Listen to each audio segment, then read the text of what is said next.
الحمد لله نحمده ونصلي على رسوله الكريم اما بعد. آج انشاءاللہ گناہ نمبر 8.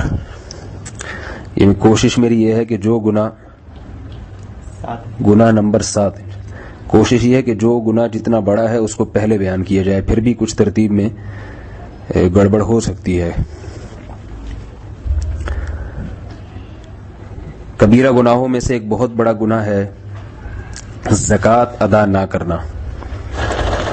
قرآن مجید میں جتنی مرتبہ نماز کا ذکر ہے اتنی ہی مرتبہ زکوٰۃ کا بھی حکم دیا گیا ہے، اور ان دونوں کو قرینتین کہا جاتا ہے، ایک دوسرے کی سہیلیاں. اس کی وجہ یہ ہے کہ قرآن مجید میں زکوٰۃ اور نماز کو ساتھ ساتھ بیان کیا گیا ہے. ایک مرتبہ رسول اللہ صلی اللہ علیہ وسلم نے عبداللہ ابن عمر رضی اللہ تعالی عنہ کو اسلام کے 5 ارکان بتائے. اس میں کلمہ طیبہ کے بعد نماز، اور پھر زکوٰۃ، اور پھر رمضان کے روزے، اور پھر حج. یہ حدیث عبداللہ بن عمر رضی اللہ تعالی عنہ نے جب آگے سنائی تو آپ کے شاگرد نے پھر یہ الفاظ یوں سنائے کہ اس میں نماز، پھر روزہ، پھر زکوٰۃ، پھر حج، یعنی روزے کو زکوٰۃ پر مقدم کر دیا. عبداللہ بن عمر رضی اللہ تعالی عنہ نے فوراً تنبیہ فرمائی اور فرمایا کہ رسول اللہ صلی اللہ علیہ وسلم کے جو الفاظ ہیں اسی طرح بیان کرو، کلمہ طیبہ، نماز، زکوٰۃ، روزہ اور حج. تو اس لیے میں نے رمضان کے روزے کا بیان پہلے کیا، زکوٰۃ کا بعد میں. اس میں حکمت یہ تھی کہ روزے سے جو لوگ چونکہ گزر رہے ہیں رمضان کے روزوں سے، اس لیے روزوں کا پہلے بیان کیا، ورنہ حقیقت میں زکوٰۃ کا حق، زکوٰۃ کا جو شرعی حکم ہے وہ روزے پر مقدم ہے. قرآن مجید میں زکوٰۃ ادا نہ کرنے پر بہت سخت وعیدیں ہیں. ارشاد ہے والذین یکنزون الذهب والفضة ولا ينفقونها في سبيل الله فبشرهم بعذاب أليم يوم يحمى عليها في نار جهنم فتكوى بها جباههم وجنوبهم وظهورهم هذا ما كنزتم لأنفسكم فذوقوا ما كنتم تكنزون. فرمایا وہ لوگ جو سونے اور چاندی کو جمع کر کے رکھتے ہیں اور اسے اللہ کی راہ میں خرچ نہیں کرتے، یعنی زکوٰۃ نہیں دیتے، تو ایسے لوگوں کو دردناک عذاب کی خوشخبری سنا دیں. یہ وہ دن ہوگا جس دن جہنم کی آگ کو ان پر تپایا جائے گا، اور پھر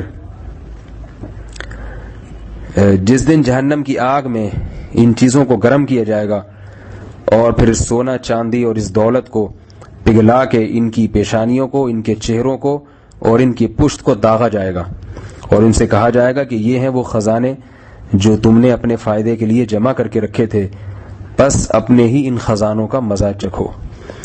اللہ تعالی ہم سب کی حفاظت فرمائے. اسی طرح قرآن مجید میں ایک اور مقام پر ہے وَلَا يَحْسَبَنَّ الَّذِينَ يَبْخَلُونَ بِمَا آتَاهُمُ اللَّهُ مِنْ فَضْلِهِ هُوَ خَيْرٌ لَهُمْ بَلْ هُوَ شَرٌّ لَهُمْ سَيُطَوَّقُونَ مَا بَخِلُوا بِهِ يَوْمَ الْقِيَامَةِ وَلِلَّهِ مِيرَاثُ السَّمَاوَاتِ وَالْأَرْضِ وَاللَّهُ بِمَا تَعْمَلُونَ خَبِيرٌ. وہ لوگ جو اللہ کے دیے ہوئے مال میں بخل سے کام لیتے ہیں، دیا اللہ نے ہے مگر اللہ کے کہنے پر خرچ نہیں کر رہے، تو وہ یوں نہ سمجھے کہ یہ جمع کرنا ان کے لیے بہتر ہے، بلکہ یہ مال کا جمع کرنا ان کے لیے نقصان کا سبب ہے، کیونکہ جو کچھ بخل کریں گے قیامت کے دن یہ سارا مال گلے کا طوق بنا کے ان کی گردن میں ڈالا جائے گا. اور یاد رکھو اللہ ہی کے لیے ہے زمین اور آسمانوں کی میراث، اور اللہ تمہارے اعمال سے باخبر ہے. مطلب یہ کہ جتنا مال ہے اس کی حقیقی ملکیت اللہ کو حاصل ہے. تو جب اللہ کے کہنے پر زکوٰۃ نہیں دیتے تو اس کا مطلب ہے تم یہ سمجھتے ہو کہ یہ میں نے کمایا ہے اور میں اپنے ارادے سے اپنے پاس باقی رکھ سکتا ہوں. تو اللہ بتا رہے ہیں کہ سب کچھ اللہ کا ہے، وہ چاہے تم سے چھین بھی سکتا ہے اور چاہے تو تمہارے رزق میں اضافہ بھی کر سکتا ہے. لہذا اللہ کے دیے ہوئے مال میں سے خرچ کرو گے تو پھر اللہ کو راضی کر کے اللہ سے لیا جا سکتا ہے، اللہ کو ناراض کر کے اللہ سے نہیں لیا جا سکتا. اس طرح حدیث میں آتا ہے رسول اللہ صلی اللہ علیہ وسلم نے ارشاد فرمایا کہ ما من صاحب کنز لا يؤدي زکاتہ الا مثل له کنزہ یوم القیامۃ شجاعا اقرع کہ جو شخص بھی خزانے جمع کر کے رکھے اور زکوٰۃ ادا نہ کرے تو اس کے مال کو قیامت کے دن ایک اژدہے کی شکل دی جائے گی، خطرناک شکل والا اژدہا جو اسے ڈسے گا۔ تو یہ مال جو لوگ جمع کر رہے ہیں اور زکوٰۃ نہیں دیتے تو یوں سمجھ لیں کہ یہ اپنے لیے جہنم میں اژدہوں اور سانپ اور آگ کا سامان تیار کر رہے ہیں۔ اور ایک اور حدیث میں ہے رسول اللہ صلی اللہ علیہ وسلم نے فرمایا، بلکہ یہ صحابی کے الفاظ ہیں، عبداللہ بن مسعود رضی اللہ تعالی عنہ نے فرمایا، امرتم بالصلاۃ والزکاۃ فمن لم یزکی فلا صلاۃ لہ، کہ لوگوں تمہیں اللہ نے نماز کا بھی حکم دیا اور ساتھ ساتھ زکوٰۃ کا بھی، لہذا خوب جان لو کہ جو شخص زکوٰۃ ادا نہیں کرتا تو گویا وہ نماز بھی نہیں پڑھتا، یعنی اس کی نماز، اس کے لیے نماز پڑھنا نہ پڑھنا برابر ہے۔ جہاں زکوٰۃ ادا نہ کرنے پر بہت ساری وعیدیں ہیں۔ ایک اور حدیث میں ہے کہ 2 عورتیں رسول اللہ صلی اللہ علیہ وسلم کے پاس آئیں، ان کے ہاتھ میں سونے کے کنگن تھے۔ آپ صلی اللہ علیہ وسلم نے فرمایا، کیا تم ان کی زکوٰۃ دیتی ہو؟ کہنے لگی نہیں۔ تو آپ نے فرمایا کہ کیا تم یہ چاہتی ہو؟ حدیث کا مفہوم ہے کہ قیامت کے دن اس کے بدلے تمہارے ہاتھ میں آگ کے کنگن ہوں گے۔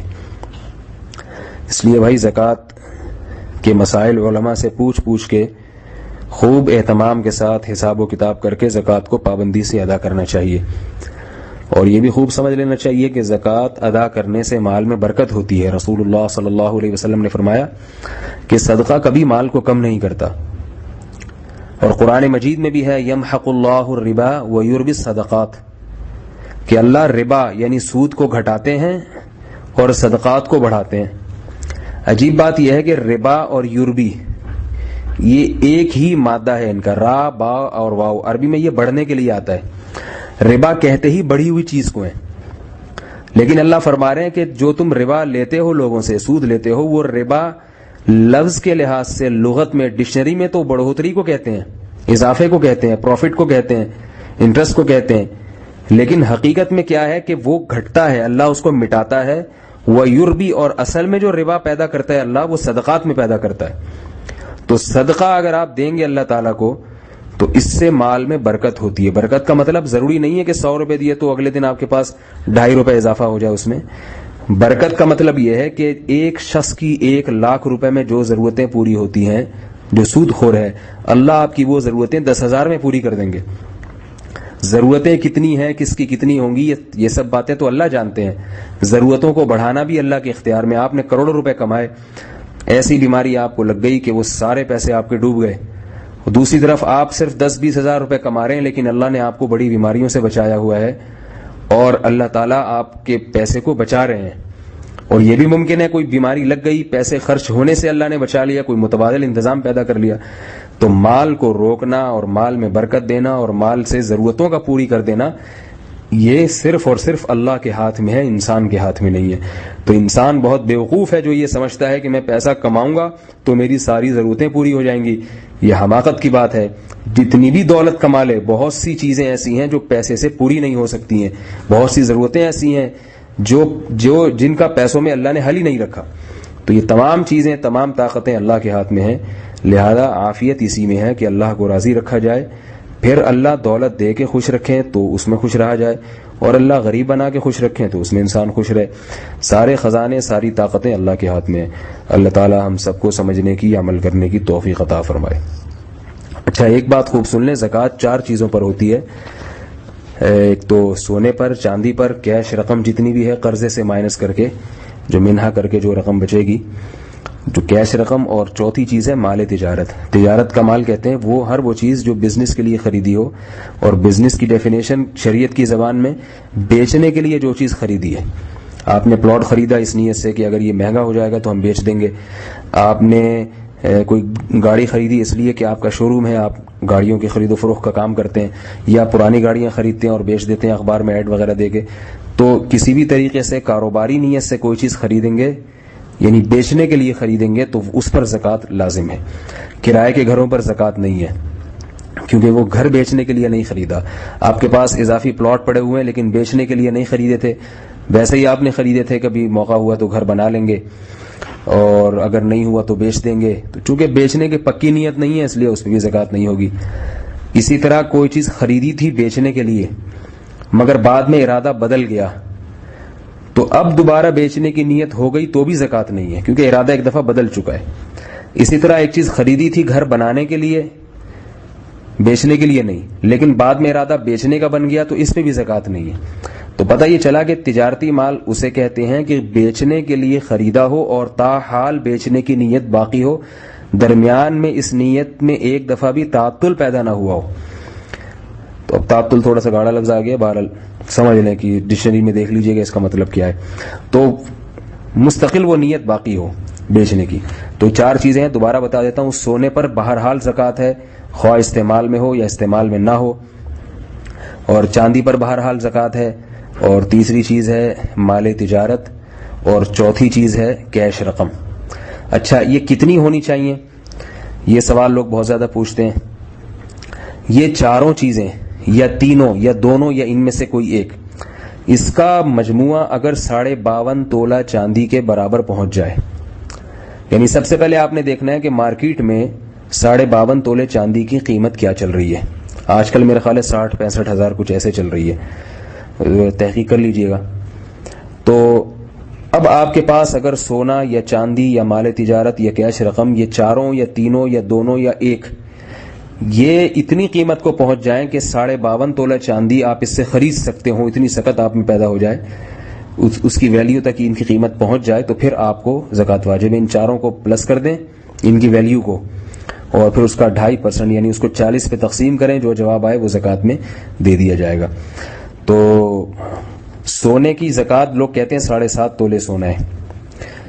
7.5 تولے سونا اس وقت ہے جب کسی شخص کے پاس سونے کے علاوہ کچھ بھی نہ ہو, تھوڑی سی بھی چاندی نہ ہو, تھوڑا سا بھی تجارتی مال نہ ہو, ایک اور کیش رقم میں 1 ٹیڈی پائی بھی نہ ہو اس کے پاس, 4 آنے بھی نہ ہو, 8 آنے بھی نہ ہو, 1 روپیہ بھی نہ ہو. تو اس صورت میں صرف سونے کو 7.5 تولہ ہوگا تو زکوٰۃ ہوگی, ورنہ نہیں. لیکن اگر کسی کے پاس 7.5 تولے سونے کے ساتھ 1 روپیہ بھی اگر موجود ہے کیش رقم میں, تو سونے کا اپنا حساب نہیں ہوتا. پھر اس روپیے کو آپ سونے کے ساتھ ملائیں گے اور دونوں کی قیمت دیکھیں گے کہ یہ 52.5 تولہ چاندی کے برابر ہے یا نہیں, اور یقیناً ہوگی. آج کل صرف 1 تولہ سونا ہی 52.5 تولے کے قریب قریب پہنچ جاتا ہے, 1 تولہ سونا. تو اس لیے ایسی صورت میں زکوٰۃ, کیونکہ پھر سونے کا اپنا الگ حساب ختم ہو جاتا ہے, دونوں کو ایڈ کیا جائے گا اور پھر اس کی 2.5% زکوٰۃ دینی پڑے گی. اور بھی اس میں کچھ مسائل ہیں, وہ پھر یہ کافی اس میں وقت زیادہ ہو جائے گا, تو نہ ہو کوئی سمجھ میں بات نہ آئے تو پھر علماء سے پوچھا جا سکتا ہے. سبحانک اللہم و بحمدک نشہد ان لا الہ الا انت نستغفرک و نتوب الیک.